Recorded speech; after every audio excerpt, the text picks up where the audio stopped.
remove water from speaker with sound 165 Hz. If you've ever accidentally dropped your phone in water or your speaker's been exposed to water, today's video is for you. I'll show you a cool trick to help remove water from your speaker using sound at 165 Hz and raise your iPhone's volume to help clear it out. So let's get right into it.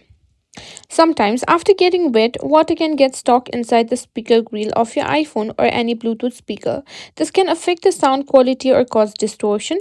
The good news is you can try using sound frequency to help get that water out. First, make sure your iPhone's volume is turned all the way up. This will help amplify the sound waves that we're going to use to push out water. Go ahead and press the volume up button or use the control center to raise it to maximum.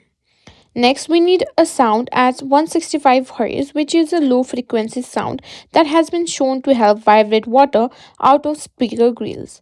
You can find a 165 Hz tone on YouTube or use any frequency generator app as well.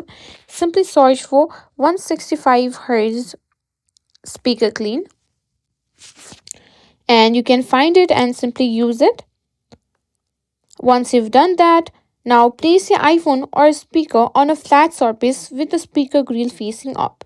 Let the 165 Hz sound play for a few minutes. The vibration will help push the water out the speaker's mesh. Now, if you feel comfortable doing so, you can also try gently shaking your phone or speaker while the sound is playing. This will help the water move around and make it easier to be pushed out by the sound waves.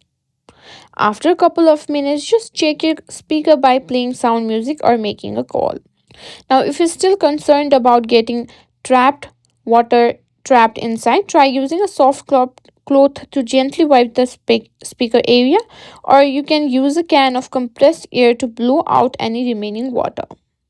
And there you have it. That's how you can use sound at 165 Hz to help remove water from your